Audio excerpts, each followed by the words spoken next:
Terima kasih Anda masih di iNews yang bersama saya Yanufus. Pemirsa, fakta lain perihal kasus Vina baru terungkap. 7 terpidana sempat mengajukan gerasi pada tahun 2019 silam, tetapi ditolak oleh Presiden.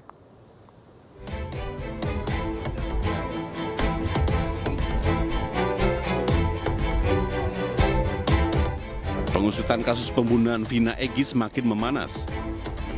Fakta baru terungkap dari Polda Jawa Barat di mana saat konferensi pers, Kadif Humas Polda Jabar mengutarakan para terpidana sempat ajukan gerasi kepada Presiden. Dan ini yang belum diungkap sebelumnya, yaitu para pelaku juga sempat mengajukan gerasi kepada Presiden. Gerasi tersebut disampaikan oleh para terpidana pada waktu itu. Jadi diajukan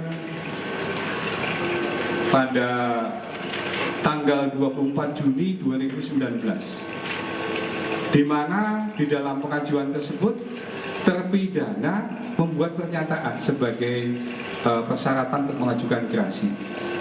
Salah satunya sebagai masukan buat teman-teman sekalian, ada 7 pelaku yang saat itu mengajukan gerasi dan pernyataannya sudah dibuat oleh mereka dan ditangani secara lengkap sebagai persyaratan. Salah satunya adalah mereka membuat pernyataan seperti ini, saya bacakan.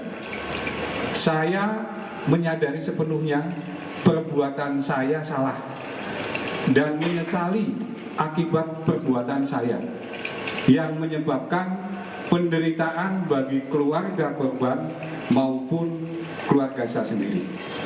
Pernyataan ini dibuat secara sadar tanpa intimidasi dari siapapun karena sudah menjadi terpidana, kemudian diajukan kepada Presiden.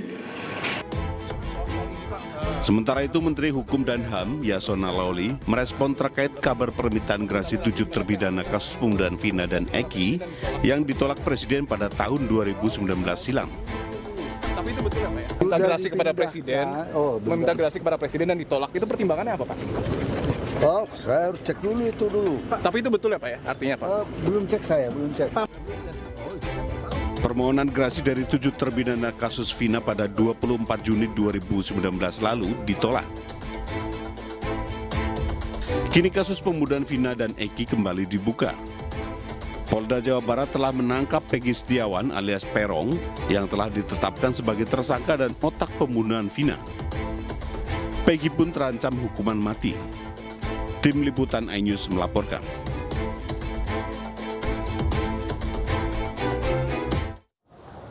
Ya, misteri kasus pembunuhan Vina dan Egy pemirsa memantik perhatian publik usai tayangnya film berjudul Vina Sebelum 7 Hari.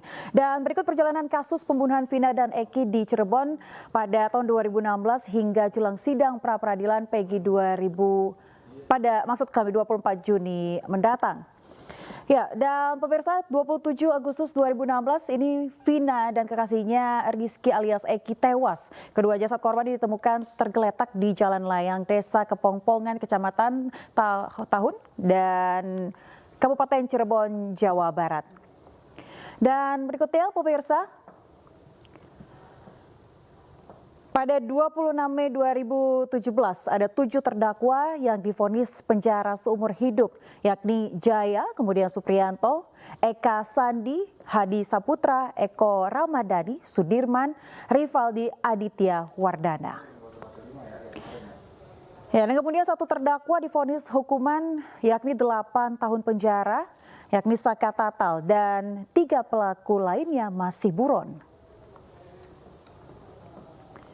Ya, selanjutnya pemirsa, pada 8 Mei 2024 muncullah sebuah film yang sempat viral, yakni film yang berjudul Vina Sebelum 7 Hari yang rilis pada tanggal 8 Mei 2024. Dan dalam kasus pembunuhan Vina dan Egy ini pula pemirsa, Polda Jawa Barat merilis ada 3 DPO, yakni Peggy alias Perong, kemudian Andi, dan yang terakhir yakni Dani.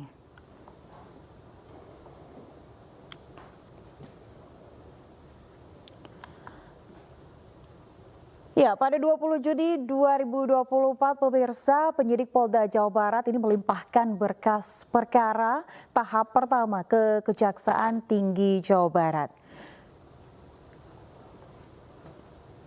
Ya, dan pada tahap selanjutnya, pemirsa, yakni pada tanggal 24 Juni 2024, sidang perdana pra-peradilan Peggy dan juga Pengadilan Negeri Bandung di ruang Umar Seno Aji.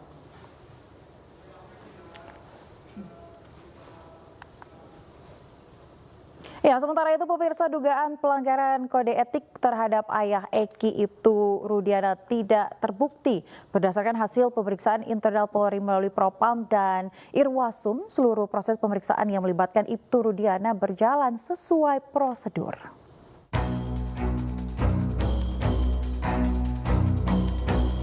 Kasus pembunuhan Vina dan Eki belum juga menemui titik terang.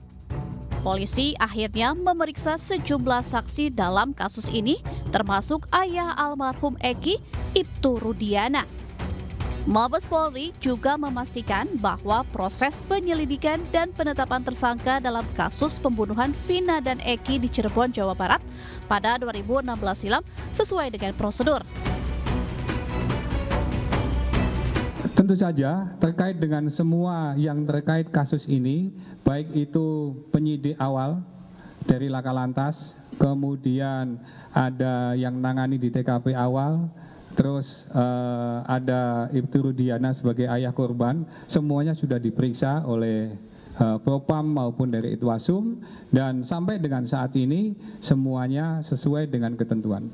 Oleh karena itu rumor yang berkembang di luar atau mungkin pendapat atau persepsi boleh, tetapi yang jelas bahwa sekali lagi penyidik melaksanakan pemeriksaan berdasarkan alat bukti yang didapatkan, baik itu keterangan saksi ataupun alat bukti yang lainnya.